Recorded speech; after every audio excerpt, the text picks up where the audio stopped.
All right. The first question is going to come from Scott Reynolds.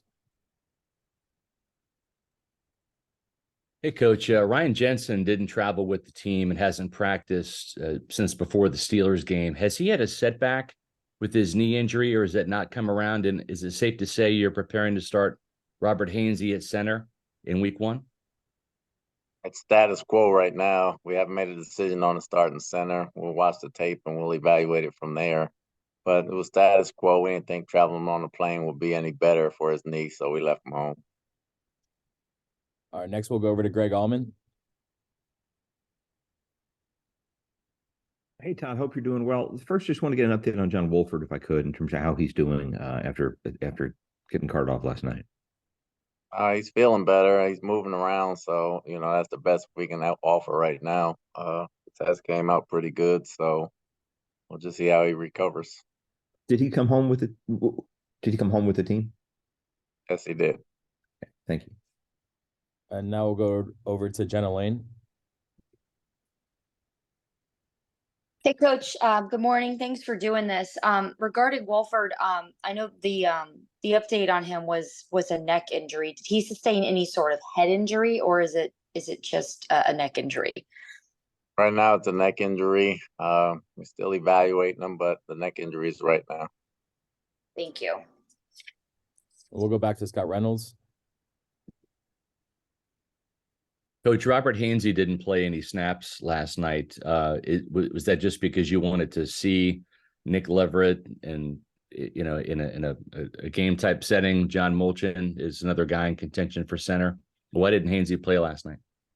He was sore from the Wednesday practice, so we decided to keep him out. We didn't feel like it was a need to put him in there. He got a lot of snaps on that Wednesday's practice and that Thursday. Thank you. We'll go over to Josh Quippo. If any more media have questions, please raise your hand. Hey, Coach.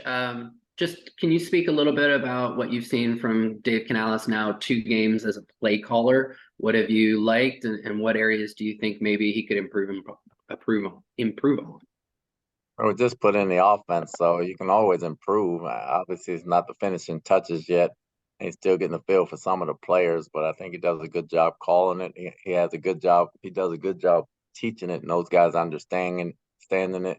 And the more situations we see, the better. We see a lot in practice, but it's nothing like game time experience. And I think he's calm under pressure. I don't think he panics. I think the guys feel that, and they trust him and they play hard. So, as the offense gets more and more installed, we'll improve on a lot of things. We're just seeing the bare bones of it right now.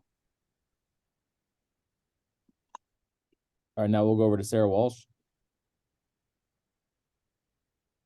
Hey, Todd. I know you touched on this last night, but can you just explain the thought process on how you did the quarterbacks, where it was like it was going to be Kyle and Baker, and then the idea of Baker not playing? And was that something you had in your mind before you went into that, or did the Wolford situation change that? Could you just kind of describe the thinking behind that? It was all about whether we're going to keep the offensive line in the ball game, and we really wanted to see Kyle in the 2-minute situation. So once we got to the 2-minute situation and Kyle got that in, really didn't want to play Baker in the second half when we was changing the lineup. We wanted John to get some of the work, and he did, so we left him out. To that extent, and if this is like going through the last and final preseason game to get a look at both of these guys, what do you want to see out of this, like last week going into that last game for those two? Just continuing to master the offense. I mean, that's really all it is. Mastering the offense is new for everybody. Everybody's getting a good feel of what they can do right now, just running the offense and driving the car. All right, we'll go over to Joey Knight. Hey, Todd, can you hear me okay? Yes, sir. Have you seen enough at the kicker position to make a decision on who the guy's going to be? I'll look at the tape. You got to make them to be in it. So, you've seen what you've seen, but we got one more game and we'll go from there. And aside from Sean Tucker late in the game, you struggled again to establish the run early. Just watching the film, what did you see in terms of the run blocking? I'm still in the process of watching the film, but I know the first series or the first 2 series, there was penetration up the middle. Thanks. All right, we'll go back to Jenna Lane. You said you're still in this process of watching film, but what were you able to see out of Kyle last night with such extended playing time? Boys, boys in the pocket. A lot more athleticism. He used his legs when he had to, and he was very successful at that. Threw the ball where he's supposed to throw it, threw some pinpoint passes. Like to have a few plays back, but overall, saw a lot of poise and a lot of growth. I thought he did well. And you said last night that both would probably play again this week. Do you have any idea what that breakdown will be? I know Wolford's status kind of makes, things up in the air, but do you have any idea how much you want to see out of both Kyle and Baker this week? Well, we'll meet on it as a staff, and we'll kind of go from there, let the players know. And once we let them know, we'll let you guys know. Thanks. Back to Greg Elman. Do you have a timetable for when you want to name a starter publicly? Could this be after the third game and wait until after that? No, we don't have a timetable on it. We'll name it when we name it, and we feel comfortable with where we're at, so we'll go from there. Todd, now that you're back home, just want to ask you about the week up there in general. I know you guys had initially expected to have 2 joint practices and only had the one. How much of an imposition was that, and how much did that kind of change your week up there? I thought it was actually great for us. You don't get away for training camp anymore like you do in the old days, and spring's not mandatory and everybody's not here. So it was a good culture chemistry trip for us as far as the guys bonding, staying in one place and being around each other all day, every day, and getting some work done. I thought we grew as a team from that. So really, I thought it was very beneficial for us. Thank you. Scott Reynolds. Todd, is the plans to start Baker Mayfield in the game on Saturday? We'll meet as a staff, and we'll let you guys know who's playing, how they're playing, when we're playing, once we meet on it. And with John Wolford's injury, I'm certainly assuming he's not going to be ready to play on Saturday. You don't want to get your quarterbacks hurt, right? I mean, whether it's Trask being the starter or the backup, or the same with Baker Mayfield. Does this give you any trepidation going into the game that you're going to have to play both of these guys, and one of them's going to have to finish the game probably behind, a backup offensive line?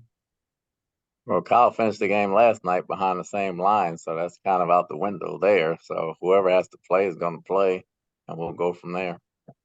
Thank you. Over to JC Allen. Hey, Todd, with multiple veterans on the team and even, some of the quarterbacks themselves putting the onus on getting those number 1 reps and starting to build that continuity chemistry together. Is there do you feel like 2 weeks after this preseason game is enough time to give them that time together that they're clamoring for? Well, they've had it all camp, and they've had it all spring, so we don't worry about the continuity part. Everybody's getting plenty of reps together. And 2 weeks will be fine for us. We just need some game time, so everybody's going to play. And then as far as the running back competition, I know Chase Edmonds didn't play. Is he the running back number 2 in that room, or are you guys still sorting that out? Still sorting it out, but he's sore right now, too, so he's sitting out right now, so the other guys have an opportunity. Thank you. Back to Jenna Lane.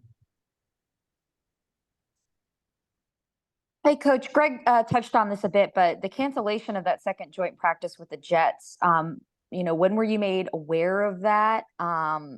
What explanation were you given for why it was canceled? How much of a surprise, or was it a surprise to you? It was probably 2 days before that. You got to be ready for sudden change in this league, and explanation is not even necessary. They needed to do some things, and we needed to work on some things. So we chose it as a chance to do some things to work on getting ready for the season. From that aspect, I thought we grew from it and we got better from it. And they responded Saturday night. So just to clarify, then, it wasn't in response to the type of practice. I understand there were some skirmishes. It wasn't a result of that practice.